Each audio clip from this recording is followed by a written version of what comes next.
Tunes and TO here, and we're with Jesse Leach.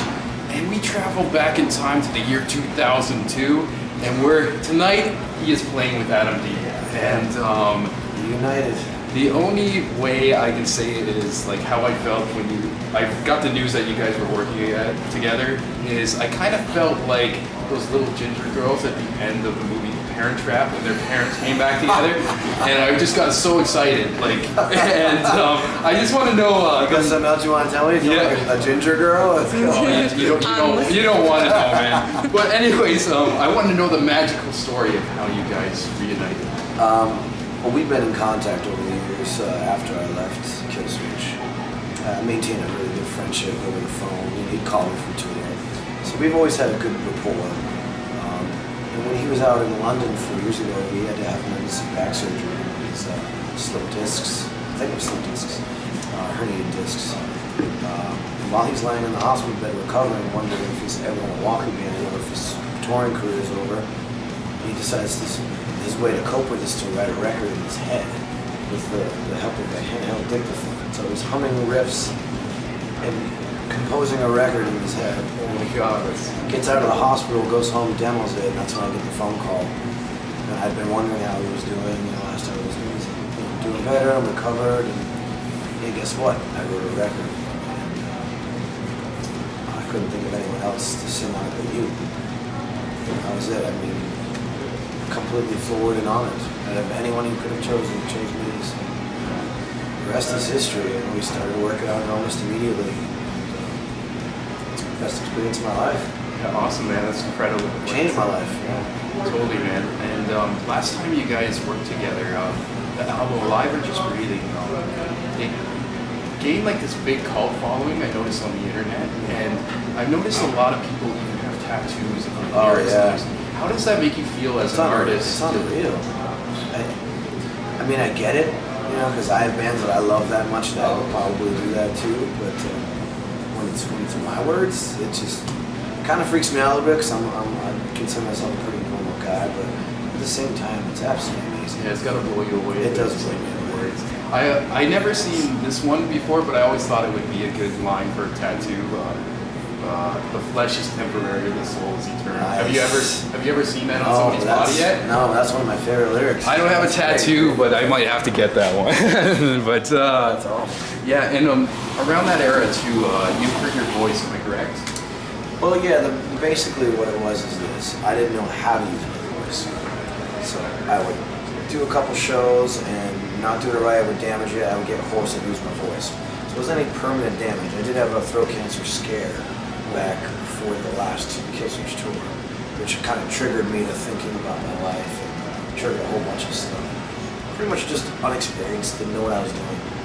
And it took me a bunch of years after that to really figure out my voice. Yeah, you had a bunch of projects, and it's more like you had a rock project. Yeah, and I'm going to be honest with you, the band Seamless is the one that really helped me find my voice. Yeah. And then it just progressed for you to scream again? Well, yeah, what happened was I started working on this record with Adam, getting in the studio and screaming again, which is the first time I'd really gone, balls to the wall screaming. And I got to the point where I was doing 6-7 hours straight of this, and the next day I'm completely fine. So, I think I figured it out. Oh, wow. So between me and Adam working together, I figured out the proper way to do it. I can't even put into words of how I did it. And then, since I knew this record wouldn't come out right away, I started a band called The Empire Shall Fall. Yeah, I listened to that. It's really awesome, powerful stuff. So between that and maintaining playing shows every weekend with those guys, I got it. I figured it out. And then with Seamless, I figured out my bluesy, singy song stuff. So I'm just trying to blend everything together. Yeah, that's awesome. And Hymn of a Broken Man's out right now. And the album is, like you said, there's history, powerful. And Adam wrote in the hospital. And he is kind of known for his stage banter in Killswitch. Does he do that with this band? Yeah. Or no? Yeah. No, that was one of the first discussions we had. I'm a real serious dude. He's helped lighten me up stage-wise, but to me this stuff music is sacred. It's very important for the message of what I'm writing to get out. And what Adam's writing too is he helped me co-write it lyrically too. So for us, the message should speak louder than the stage banter. So no capes or statutory rape jokes? No. I always thought like if he was doing this on this tour, he'd do the whole little 16-year-old girl joke with track 3 of him of a broken man. Terrible. I'm pitching material to Adam right now. But, Encourage. yeah. What is the future for Times of Grace? It's a good question. I feel like after doing some touring, we're looking to jump in the pond, going to the UK and Europe, do some festivals. Still trying to figure out the next move for the next couple of months, but I'm just going to take it to the end of the year and see what happens. And if the demand is still really good and people are still big on it, then just keep it going. I think we're just trying to play it smart. Yeah, definitely. Has Adam talked about Kill Switch at all?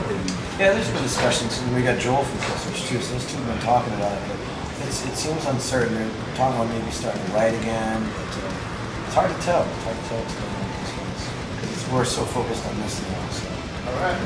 Killing it. And it seems like you guys didn't really waste any time with promoting this. Like the record came out, and then all of a sudden there was a video, and now you're on tour, and just... So after 4 years of waiting, it's like, as soon as it came out, I was like, let's do it. Let's go. That's awesome. It's banging it up. But also, like I said, you guys produced just like a beautiful, powerful record. And this is like an untraditional question, but like with all you guys been through to make this, do you believe that in life everything happens for a reason? Absolutely.